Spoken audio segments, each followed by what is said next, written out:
Hello student, in this lesson we are going to solve a radical equation.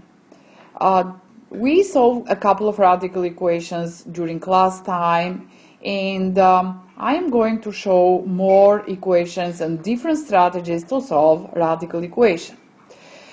You have to remember that radical equations are equations that involve radical sign. You can tell that in this case you have the radical sign. Remember, you have the index. Index is a number that goes here. In our case is 2, and we're dealing here with the square root. And you have the radicand, the expression that is involved on the radical sign. So you can see here that we have two radical signs. We're dealing with radical equation. So we are going to write some steps how to solve a radical equation. The first step to solve a radical equation is, we can say, we have to square both sides. Square both sides. We square both sides because it's a reason behind that. When you square both sides, I am copying the two expressions here. We have x plus 5, and we have square root of 3x plus 4. Okay, so by squaring both sides, we cancel the square root sign. So that cancels that, the 2 cancel the square root sign. So in this case, we are getting rid of the radical sign. So step number 2 now, since we don't have radical signs anymore, we are going, in this case, to solve the equation. Solve the equation. Solve. How can we solve? We have x plus 5 equals 3x plus 4. This is a linear equation. We are going to review together how to solve linear equations when we have variables in both sides of the equation. As you can see, we have x on the left and 3x on the right, and the equal sign is in the middle. The strategy to solve this kind of linear equation is by moving one of the terms. Like in this case, I'm thinking to move 3x to the other side, and the reason is we need to have all the variables in one side and all the numbers on the other side. How can we remove that? We are going to always subtract 3x.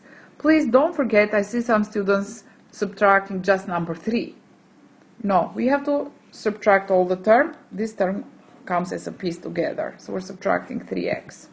So 1x minus 3x is going to give me negative 2x plus 5 equals 4. Now in this moment everybody knows that I'm isolating the x and I want to move 5 to the other side. Which one is going to bring me negative 2x equals negative 1. And continue with the elimination method. I am eliminating negative 2. And negative 2 divided by negative 2 gives me 1. So in this case, x equals 1 over 2.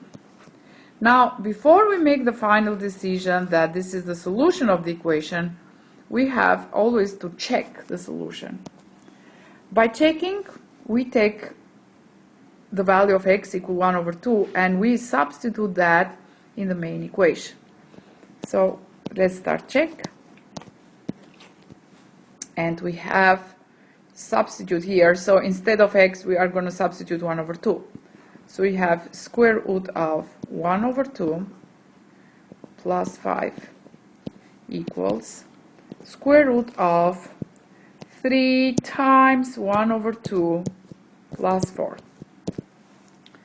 On the left side, as you can see, you are dealing with adding fraction. It's 1 over 2 plus 5. So in this moment, we are going to say 5 over 1. And we are going to put them in common denominator. So in this case, the common denominator is 2 times 1 is equal to 2. And I miss a 1 here, and I miss a 2 here.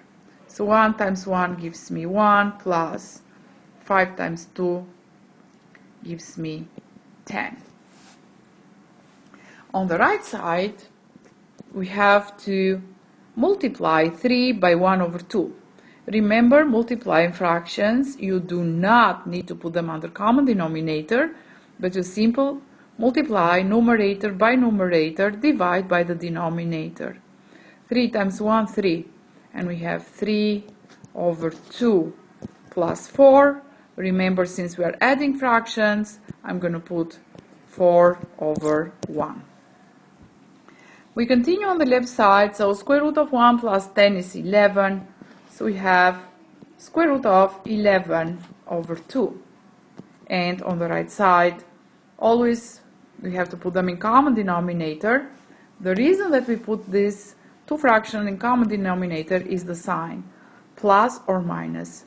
So remember, when you have plus or minus, we have to find the least common denominator. But when we have time between these two fractions, we have to multiply numerator by numerator. And in this case, for example, looks like it's 3, but actually it's 3 over 1. So you have to multiply denominator by denominator, which one is 2 over 1. So I say like that, multiply, numerator by numerator, denominator by denominator. We do not need to put them in common denominator. Since we have plus and minus, we need to put the fractions in common denominator. So let's move on. The common denominator here is 2. 2, we miss 1 here. 2 divided by 1, we have a 2. And that 2 is going to multiply the numerator. So you have 1 times 3, 3, plus 2 times 4 gives me 8. Okay, so always we copy the left side. We are expecting here what is going to come on the right side. And on the right side, we have 8 plus 3, we have 11 over 12. So 11 over 12, square root of 11 over 2, it's equal with the square root of 11 over 2. So this means that we accept the solution, the check worked, the left side is equal with the right side. So x equal 1 over 2 is the solution of this radical equation. So we finished solving a radical equation. To solve a radical equation, we explored many examples during class time. You have to follow strategies for that, but as always, you have to think. Thinking is very important. So which strategy can I use first? Which strategy is going to work and is the easiest one that can solve this equation in the better way, faster way, and most important, accurate way? So in this case, squaring both sides is the best strategies, since I see that I have square root on the left, square root on the right. And by squaring both sides, I eliminate the radical sign. Since the radical sign is eliminated completely, I can solve that equation. X plus 5 equals 3x plus 4. Solve for x, leave x alone, in this case 1 over 2. Always check. Checking here works, so 1 over 2 is the real solution of this radical equation. Thank you and have a good day.